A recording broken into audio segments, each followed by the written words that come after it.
Well, let me tell you a little bit about myself. My name is Emily Oberman. I'm a partner at Pentagram, but one of the things, my talk, when the slides come up, was going to be called, or is called, Entertaining Typography. Or because.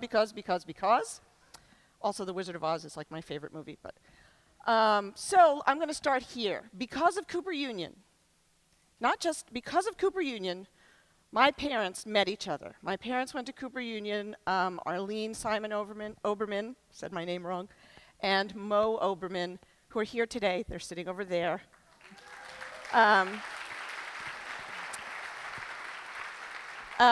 They met at Cooper Union. There they are practicing judo. And so because of them, I exist. And then I went to Cooper Union and graduated here. And this is, I think, the second time I've ever stood on the stage at the, whatever this room is called. I know, I was kidding. At the Great Hall. The other time was to get my diploma. Anyway, so Cooper Union was wonderful. I appreciate it. I love it. It's been in my blood for my entire life. I hope it goes back to being free. Anyway, here's me. Then, sitting in a kitchen that I shared with Cara D'Eduardo, who is running this conference. We were roommates for 9 years. She painted it that crazy red. I call it the kitchen from hell. So because of me, well, not really because of me, but more because of what I learned at Cooper Union, I got to work at a design studio called M&Co, working for Tibor and Myra Kalman for 6 years. Here's me when I worked there. And because of everything I learned at M&Co, I had my own studio of a similar ilk called Number 17 with my then partner, Bonnie Siegler. We had that for 17 years. Coincidence? Not really. And anyway, because of Number 17, at Number 17, we started doing work for Saturday Night Live. And then when I transitioned to Pentagram, I continued to do work for Saturday Night Live there. And it was about sort of taking the idea of the city and telling the story of making New York City the most awesome place on earth at night, on Saturday nights, the place you wish you were. And so since I'm just going to show the clip of the most recent Saturday Night Live just to show some actual work. Here it is.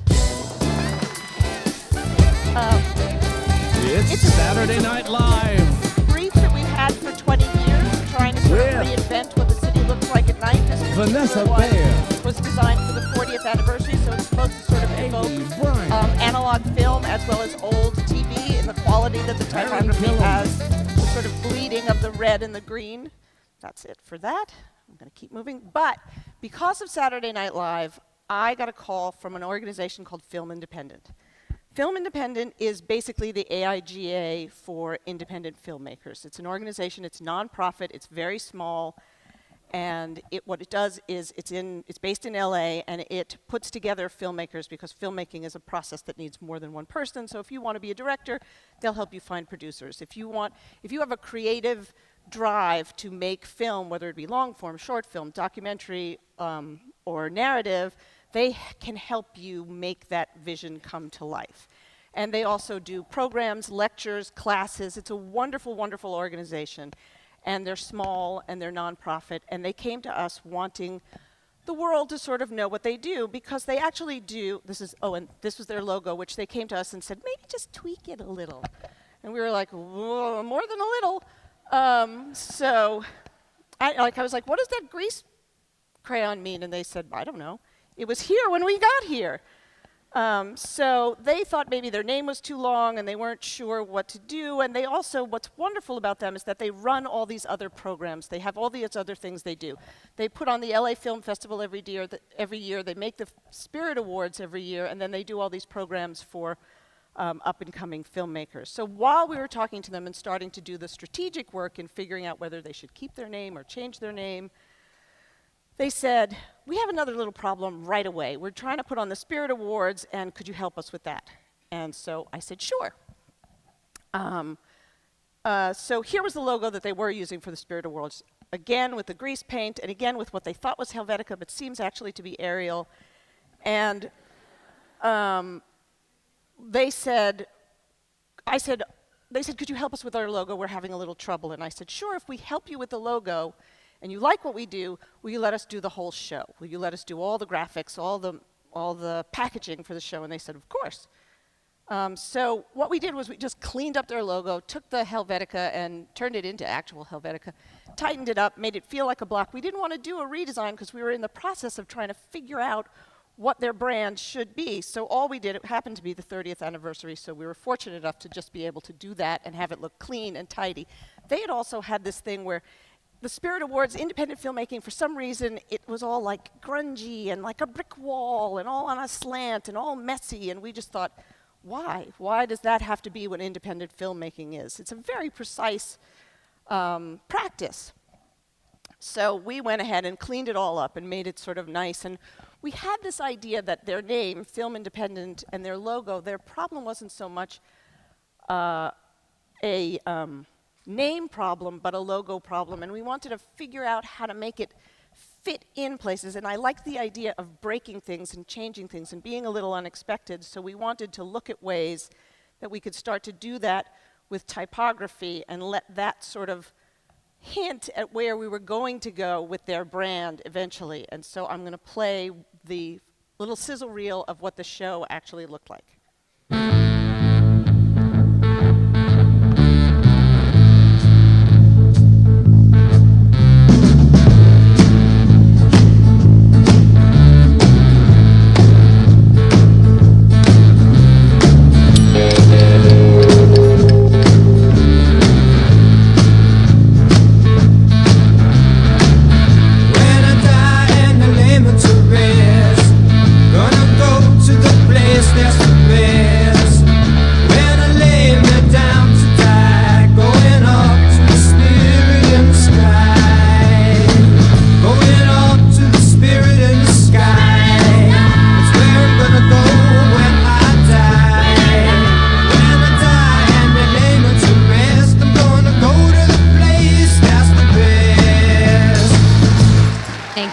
Good night.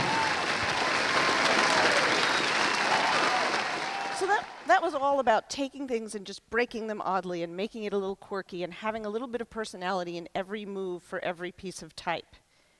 And so we started to go back to working on the brand, but then they said, meh, not so fast. We actually need help with something else in the meantime, and that was the LA Film Festival. Would you mind doing a little work on that for us? And again, I said, sure. If we do that, can we do the stuff for the actual festival itself? And again, they were like, good work, cheap prices, great. So this was the logo for the LA Film Festival. Again, they were going in hard on their brand, like they were using it. They just shouldn't have been. So this was what their posters had looked like in the past. And the last one on the end, oh, I hear tell, I have a pointer. This last one on the end here was done by Ed Ruscha. They had this idea to start working with artists to make their posters, and they happened to have Ed Ruscha do their first one, which is magnificent and fortunate. But then they wanted to use a more local artist, so they used a man named Noah Davis, who had done this piece as the poster for the show. That was going to be the poster for the show, and this is what we were given to take it on. And we weren't exactly sure how to evolve that, but what we decided to do was to focus on the texture of the painting that he had done and use that to sort of convey the idea of the festival throughout, so that the type would have a relationship to the painting and not have to be illustrative every time. So then we sort of implemented it. Again, looking for a very clean, we lost the "ivil" from festival and made it just Film Fest. Again, heading towards where we knew we were going to go with the identity. And here's some stuff. And then they asked us to do the film that goes before all the films during the program. And what we wanted to do was not just mimic the poster, but to sort of evolve the poster and create something else out of it. So we went a little bit abstract and took the idea of paint and painterliness and texture and made this.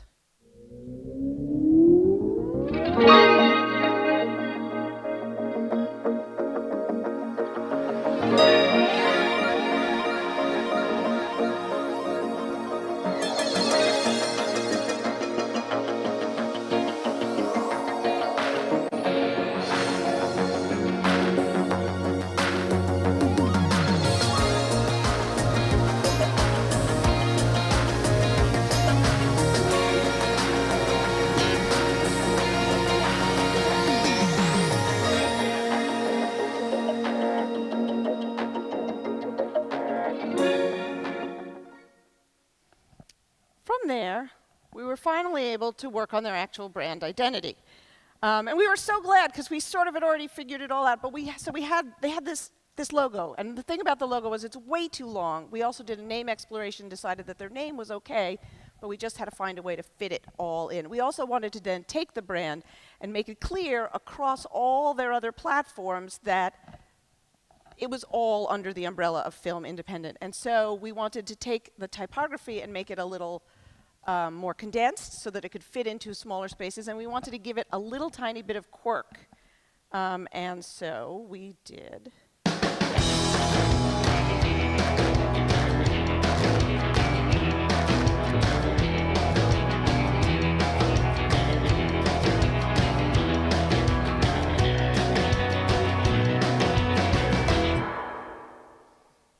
And where that comes from, so here's all their programs, and then we gave the palette that we had used in the very first Spirit Awards was our indication that we were going to break everything up into this very sort of bright but slightly muted color palette for them.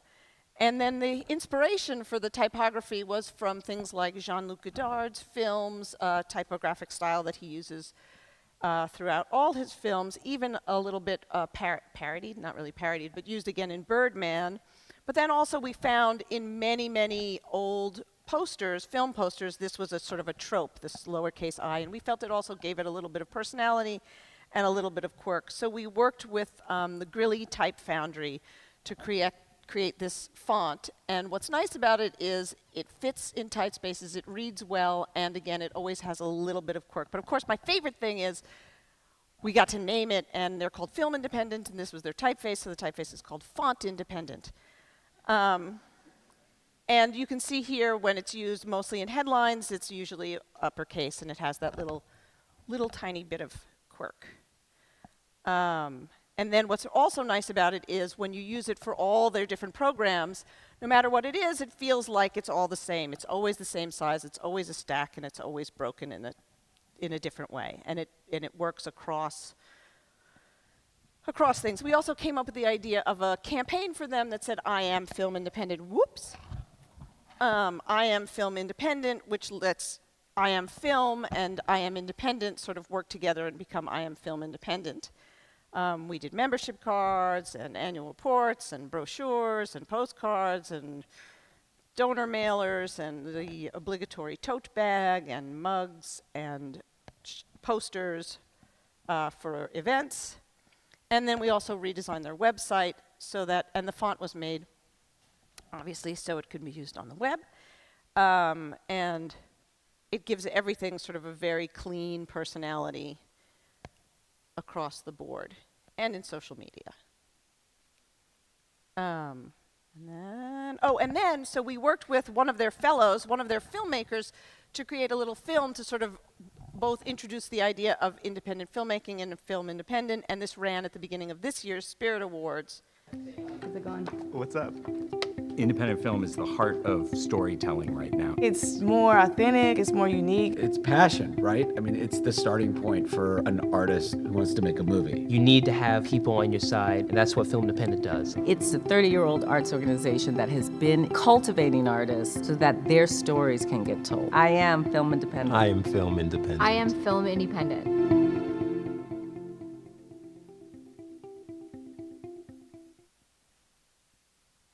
So, because we had done the Spirit Awards in, not so fast.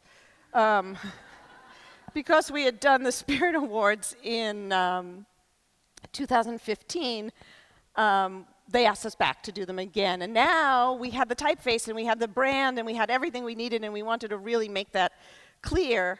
So we took that new logo for the event and used that, and the blue color was used throughout, and we wanted to really brand the whole event and make the type sort of work really hard and be front and center to sort of, again, give this thing a personality. We also wanted to bring the idea of filmmaking and texture and light and analog humanity into everything that we did.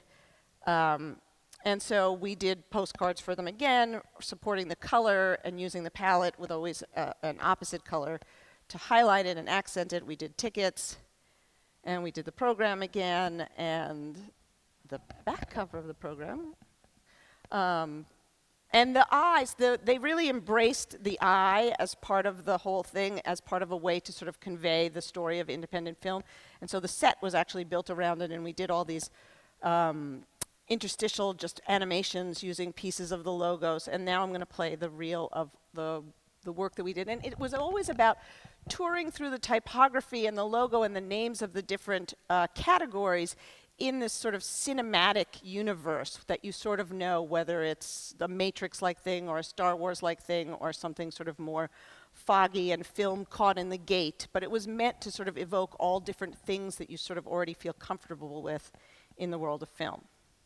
Thanks for letting me share your room with you, Kate. I can't believe we're hosting the Spirit Awards. Oh, what the hell? Oh, they have Fiji water. Yes!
The other thing that was really nice about that year is it's the night before the Oscars, and it was so diverse.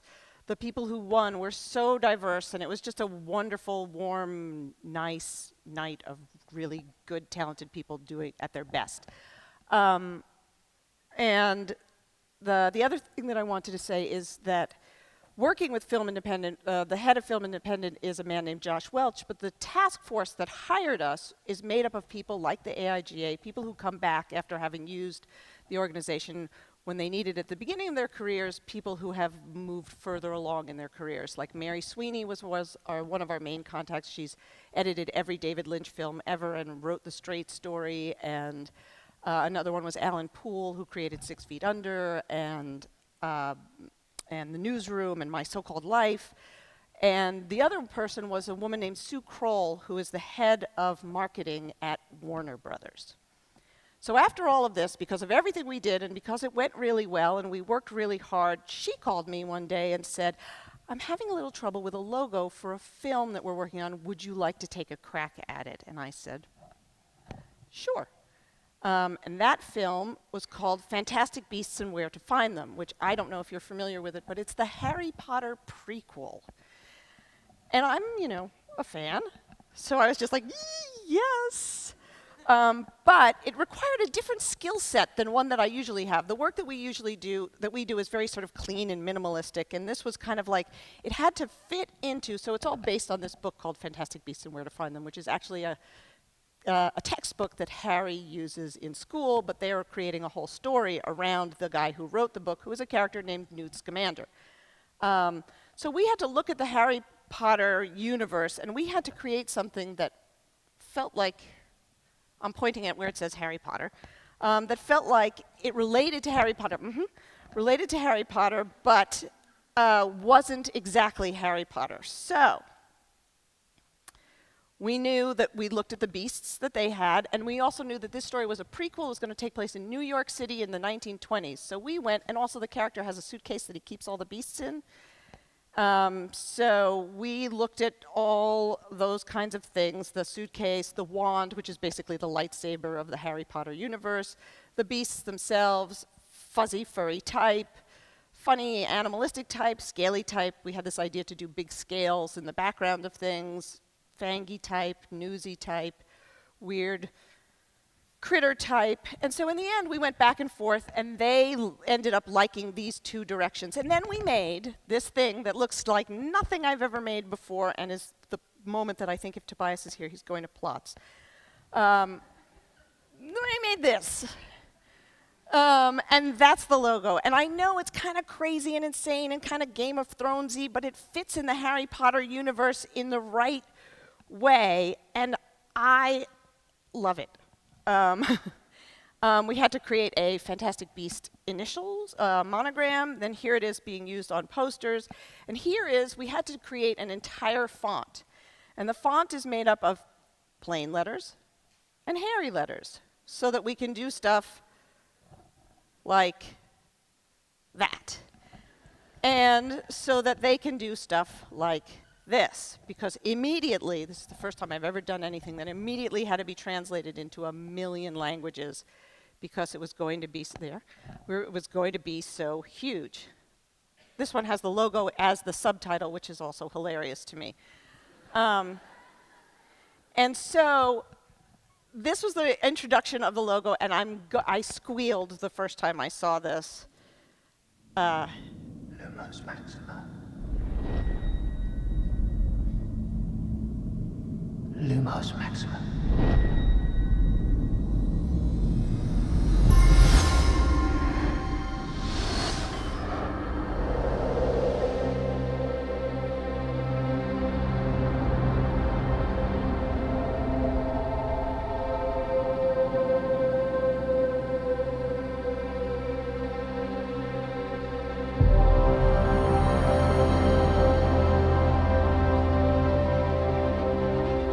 Yesterday, a wizard entered New York with a case.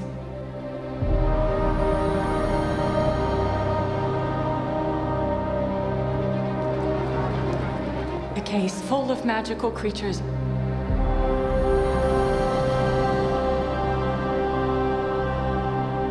And unfortunately, some have escaped.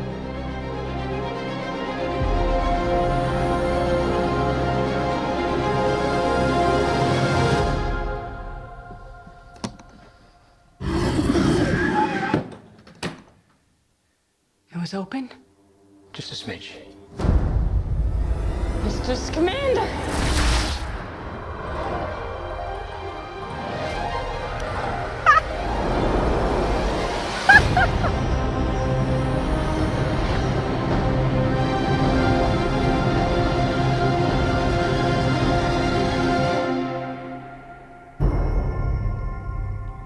It cracks me up.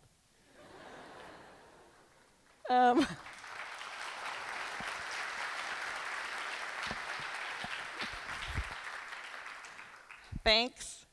So there's one more thing, and I can get through it in 2 minutes. So because of this, they also came to us to do something much more in my wheelhouse, I would say stylistically, which was they asked us to redesign the DC logo, which if you're a DC logo person, you know the DC logo gets redesigned every 4 years. So if you don't like it now, wait a minute. Actually, I'm hoping that this one sticks around. So when we do stuff like this, we really like to look at history and think about the history of something, but also think about where DC is going. We also did a lot of strategic work for them. They have a fantastic array of not just superheroes, but also villains. They're very classic. It's very godlike. It's different from Marvel, and we had to sort of figure out how that is. And it sort of came down to me also that Marvel is a red square and DC is a blue circle. That's kind of a very basic you boil it down, that's sort of the truth of the matter is in terms of logos. But it has to also be able to cover all different media. They now don't, comic books is a small part of what they do and everything else turns into it. So of course we looked at the history of what they had done and I've heard from people, yeah, I'm done, I'm almost done. Heard from people that the blue Milton Glaser bullet was kind of a favorite and anything before that, and also the idea that the current logo was sort of a sponge and could take some stuff on was something. So we did this.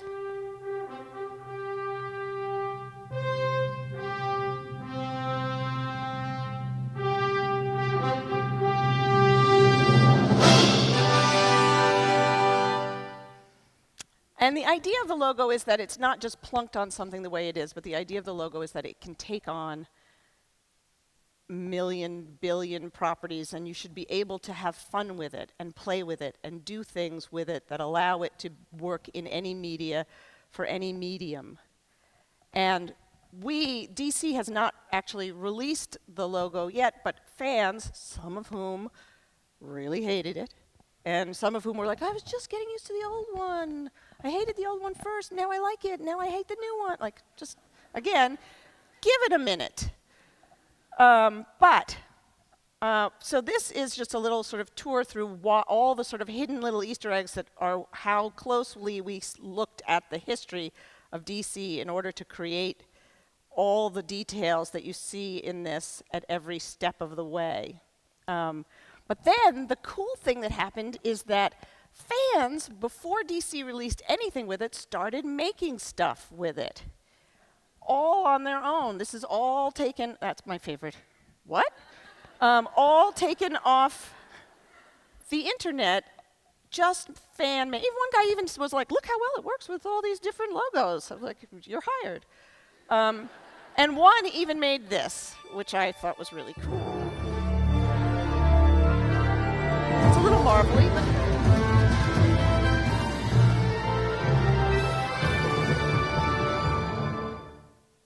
And then DC themselves I want to assemble a task force started of the most doing dangerous this. people on the planet.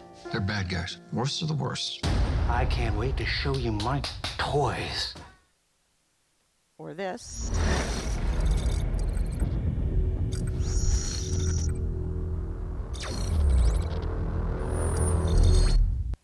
And I think it's just beginning to find its feet. It's only like 3 weeks old.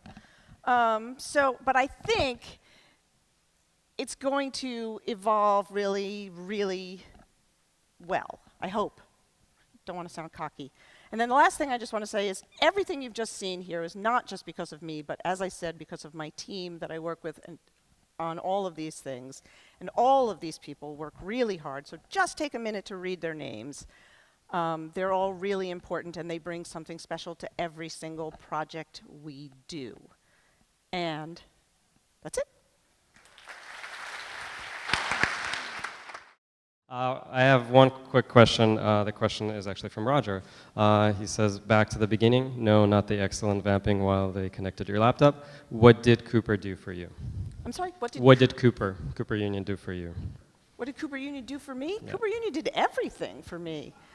I mean, I mean, I'm not sure what to say. I mean, Cooper Union did everything for me in a way that goes deeper than even just school, but because my parents went here, and because my entire life was filled with Cooper Union. I went to the end of the year show every year for my entire life.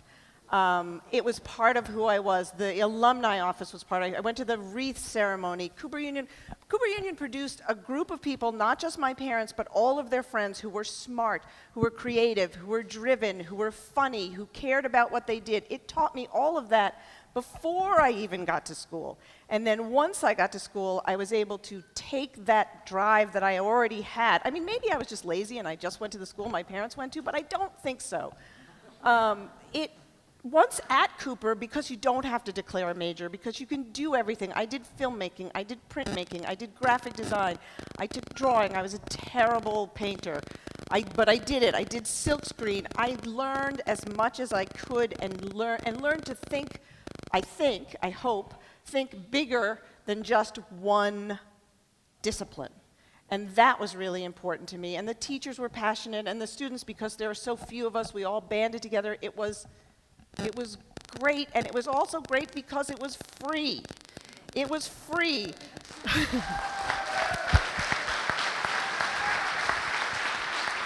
And it made it more special than anywhere else, and it's still almost that special.